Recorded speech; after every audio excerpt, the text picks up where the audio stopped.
So let me explain briefly what we're going to do. As we have done with every other game in the past, I'm going to be reviewing this game. I'm going to go over the story to the best of my abilities, though, because game has gone through multiple streams. I may miss some things in my recollection. Additionally, since I didn't do all the operations, there are some parts of the campaign that I have not experienced. Additionally, I've only done the operations. I have not played the siege mode that exists in this game, so I can't make a comment on it. Though from my understanding, a lot of the replayability of this game comes at doing the operations at higher difficulty and also doing a horde mode. However, that will not have a bearing on my final score of this game. After I talk about the story, I'll go about the pros and cons. The entire part of this stream is going to be yapping. I'm going to go over the pros and cons of different aspects of the game, its mechanics, graphics, how it played, how well it ran. I'm going to mute and then play a little bit of music here.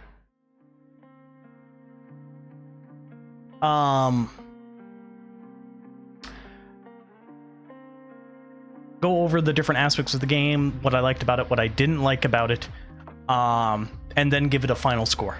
So, you start off this game in a prologue section where you play a member of the Death Watch. You're still here. I am. I'm going over the review of my game. Of Space Marine 2 after we finished it. Just did your nails nice. Send me a photo.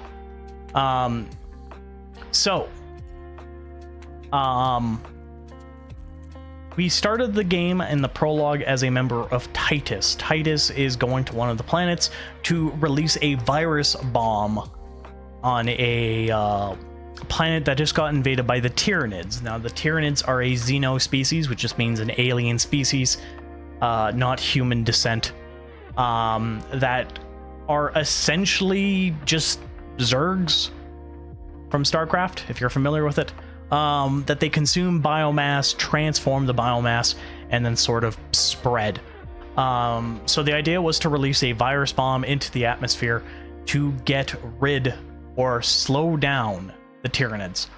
After the virus bomb was released into the atmosphere, it was revealed that the member of the Death Watch that you were playing was Titus. Titus was the protagonist of the initial game being Space Marine 1, where he was, at the end, handed over to the Inquisition on suspect of heresy. Sorry, Jackson, there's a lot of 40k lore that's not going to make sense without context, and I am not an expert on it, so I'm not going to try. I'm not going to speak more about Space Marine 1, but that's all the context I'm going to give to it.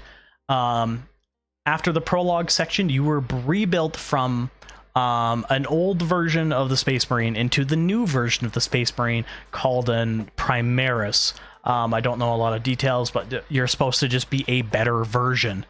And then you were also demoted from what you were, a captain in the first game, to a lieutenant or a lieutenant, because this game is British in origin. Icarus clarified that on me last stream. So now a lieutenant, you were put back into the Ultramarine Company, or chapter, I should say, not the company you were served before, and you were handed the command of a squad. You had two companions, Gadriel and Chiron or something that I can't remember at this point in time, who essentially act as your just AI companions throughout your journey. While we were liberating the planet of the Tyranids in the first mission, the Agents of Chaos was working in the backgrounds in order to capture and get a hold of Project Aurora. I'm still a little bit hazy about what Project Aurora is, but we then entered a second planet where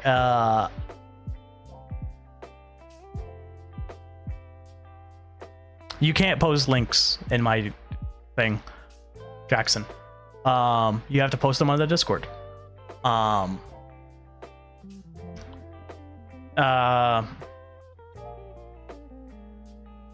We went to the second planet where we were there to rescue an individual called Luz. Lauz, some name I can't pronounce, and deliver him to Project Aurora. We succeeded in doing so. When we delivered him and handed him over and sent him back, and continued trying to stop the Tyranids by killing the Hive Tyrant, in the second planet, we discovered that the Agents of Chaos took over Project Aurora, and then we went, to Demetrium, or whatever the planet was called, in order to, reclaim it, stop them. We then discovered that Demetrium is a tomb world, which has no bearing on the story, but, you know, extra flavor, I guess, for the game, and 40k nerds and stuff like that. But upon discovering the artifact, another thing, Luz was given, second here.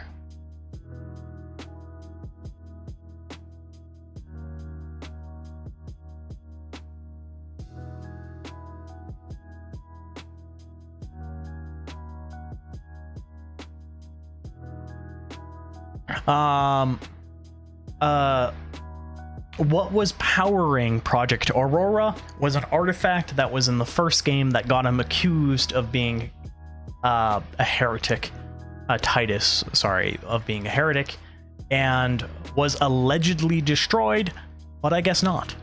Upon going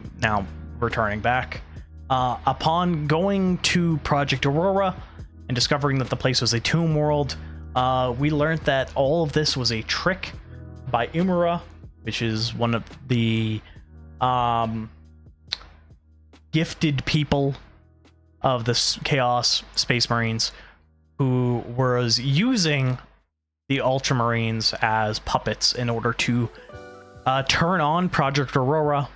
They originally thought that it was a way to stop the rifts from opening from the Chaos Marine, from the Rift, but it turns out it was opening portals to the Rift instead. So,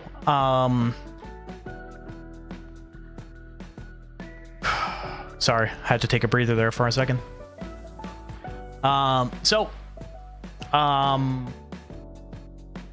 We kicked Imura's ass, we closed the portals, Titus got transferred to a different mission, and yeah, that's pretty much the story in a nutshell. This game is a third-person, over-the-shoulder action adventure game. I am hesitant to call it an RPG, despite PvE and... Well, no, we'll call it PvE. Beside the PvE having like a weapon customization menu, an armor customization, but doesn't really have enough elements, so I'm going to stick with an action-adventure sort of game. There's a lot to say about how visually impressive this game is, despite it being on, at least how I've been streaming it, medium-low settings in order to keep the frame rates up so that Twitch can enjoy it at 60 FPS. I can enjoy it at higher FPS. However, there were a few instances where the texture loading made things look really muddy that detracted from the experience. I definitely pointed them out whenever I noticed them on stream. But it overall didn't remove myself. Like, the gameplay was still a lot of fun, despite there being occasionally ugly components, especially during the cutscenes. Yes, it's going to yap the entire time, Jackson. The music of it, I hardly noticed it myself. you did like some of the attacks that, like, since it's so repeating and we do like finishers that are very repeated, I didn't really enjoy. Kind of crappy deterrent, but oh well. The overall gameplay loop was a lot of fun. I had a lot of fun taking on hordes as this super soldier with my chainsword, power sword, thunder hammer, my guns, and just wiping out an army. I played this game on hard mode, which during the menu options was the recommended setting, or at least it said it was the recommended setting. And I definitely thought that it offered a good balance between challenging and then easy. You definitely notice it sounds like Gears of War. It plays a lot like Gears of War. It's just more focused on like wiping out smaller, like larger groups of weaker enemies instead of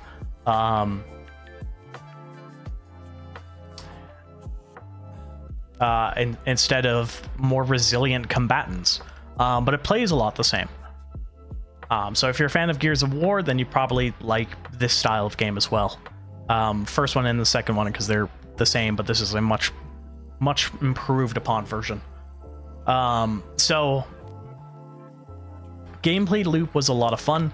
The sounds weren't a lot of fun, and visually it was great. I'm glad that the game was the length that it currently is, because what are we at in terms of hours here? We're at 12-hour mark, which for this style of game is a little bit okay. But, you know, for the most part, it's all the campaign, except for the few PvE missions that are tied with the campaign that are finished. But I can see how this could get repetitive, and it would surely take away from some of the what I would call the... Let's turn on the music just a little bit here.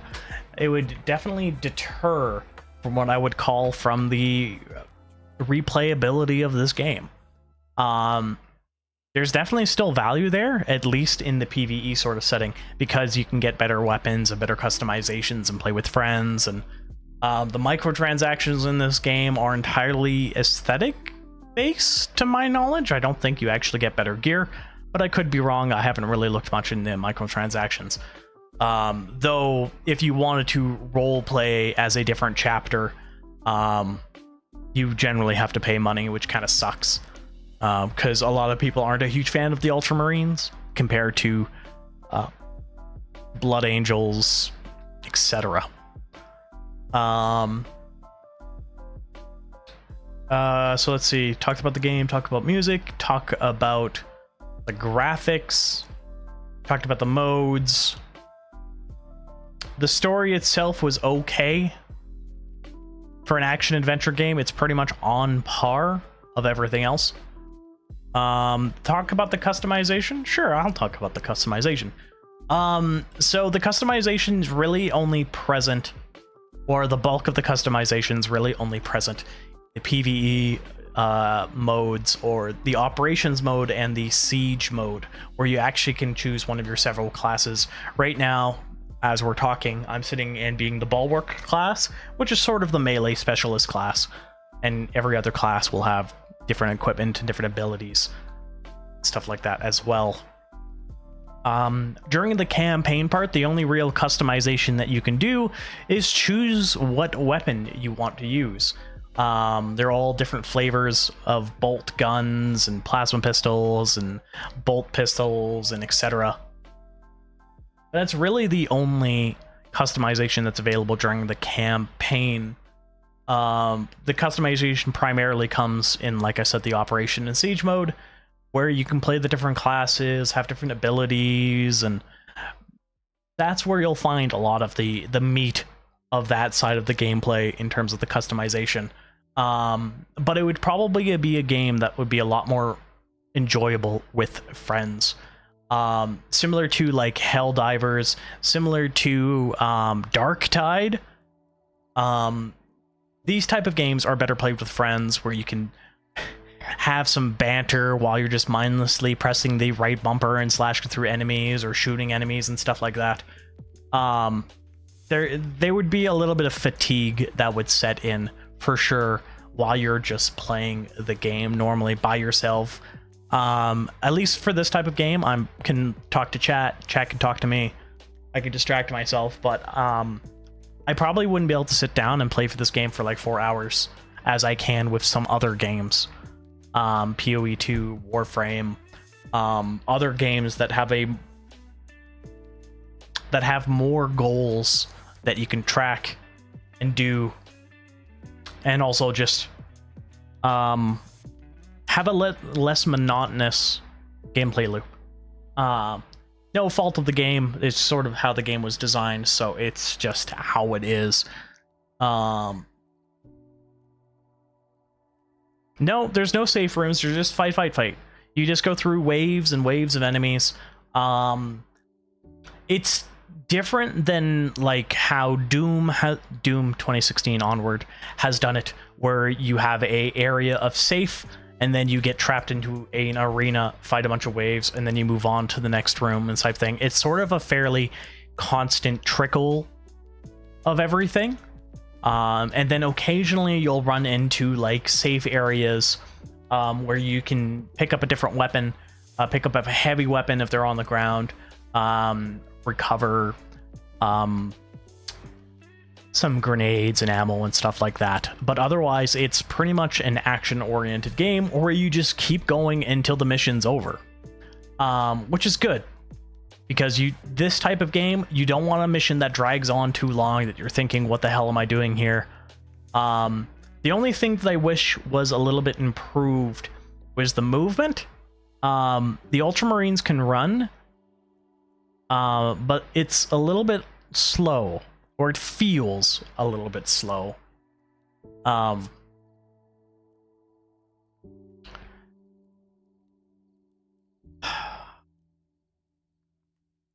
What else could I say?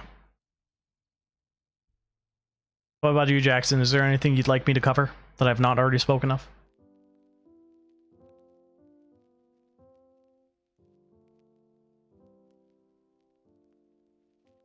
Oh, I played this game primarily on a controller. How big is the game? Like, what do you mean big? Like, how large, like, file size of the game, or how much hours you can play? So I played this game really quickly. Gigabytes or terabytes? It's a gigabyte level of game. Let's see here. If I look at it, is a 75 gigabyte game, which is fairly large, but there's a lot of maps, a lot of variety, and everything nowadays, as long as it's below 100 gigabytes, is not really that big of a deal. Right, as I was saying, I played this game on controller. I originally had this on mouse and keyboard, but the control scheme was atrocious. I don't understand why they would put so many buttons in different locations on the keyboard, so that when you're moving with WASD and then pressing C to parry, like, and G for grenades, it's a lot of, you have to know where your hands are. It didn't make a lot of sense for me, so I played on controller. But there's enough auto aim and assist, and it's not a competitive game mode. Though, is there a competitive mode? Hold on 1 second. There may be a competitive mode too. Let me just run over here while I yap some more, as Jackson puts it. Additionally, there's some nice banter, and from my understanding, the game is lore friendly in a lot of different aspects, in a lot of different places. Let me go up here quick. Yeah, so there is a PvP mode, capture the flag, annihilation, seize grounds. There's also some private lobbies and stuff like that. I didn't touch any of them, so I don't know how they play. I don't know if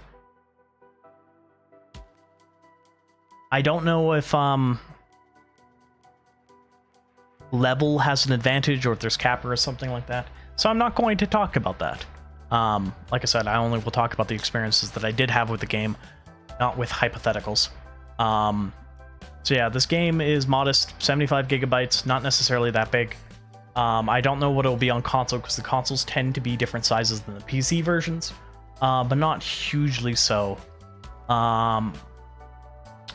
There are a bunch of DLCs for the game. There's also a 4K texture pack, but I am nowhere near the performance of the game in order to actually run it. And the DLCs for the game are fairly expensive. For what are essentially like just cosmetics.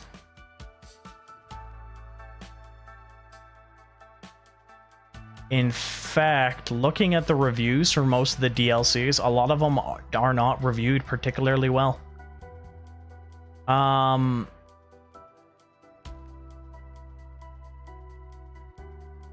then the 4K update for this game is an extra 100 gigabytes. So that would be a lot. And I don't know how well it would run, but certainly my computer cannot run with 4K textures when it can run on low medium. So, you know, my computer's a few years old at this point, so whatever. Yeah,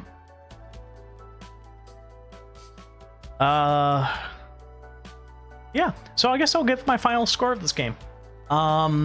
So to give a recap of how I do scoring, because I do judge games fairly harshly, a lot of people that would otherwise give 10s and 9s for games, I tend to do 6s and 7s. So allow me to explain my rating system. I'm sure I've done so in my other review videos as well, but every game starts at a 5. Every game is a 5 out of 10 as it represents an average game. From there, it gains points or subtracts points based on my experiences.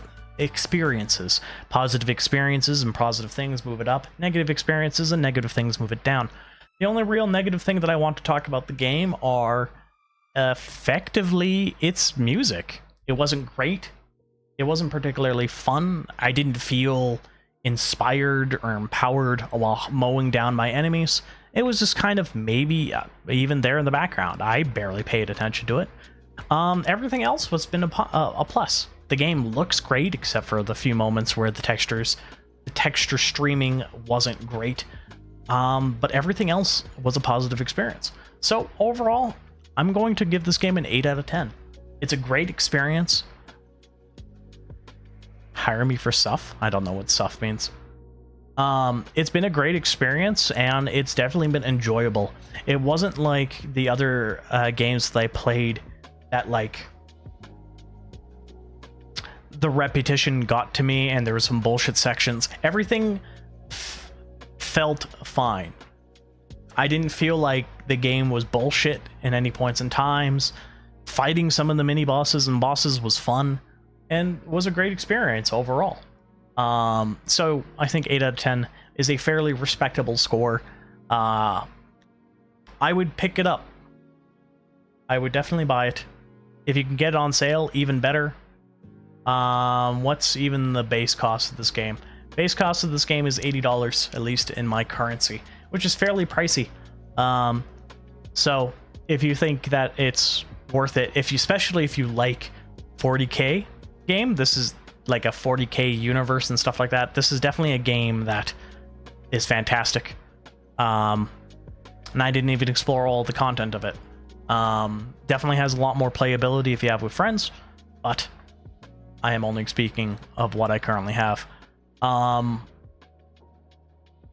It looks like there's a new patch and new PvE missions. Sorry, the trailer's currently playing in the background here. New PvP mode, new PvE modes. Looks like there's still a lot of support and a lot of expanding for this game. So, not worth it for 80, like 60? Yeah, probably. Honestly. I did pick it up on sale myself, so I definitely didn't pay $80. So, wait for the game to go on sale. It's been out for about a year at this point. So, it's definitely going to continue going on sale. Yeah, the trailer for the year 2 stuff is still playing and stuff like that. You should play F1. Like the racing F1 game? I'm not a huge fan of racing games. I much prefer flying games. I have a yoke and stuff like that in the background. But that's going to be it for today's stream. We're going to go see if there's anyone to raid out to you of Space Marine 2. With that being said, take care. Have a nice day.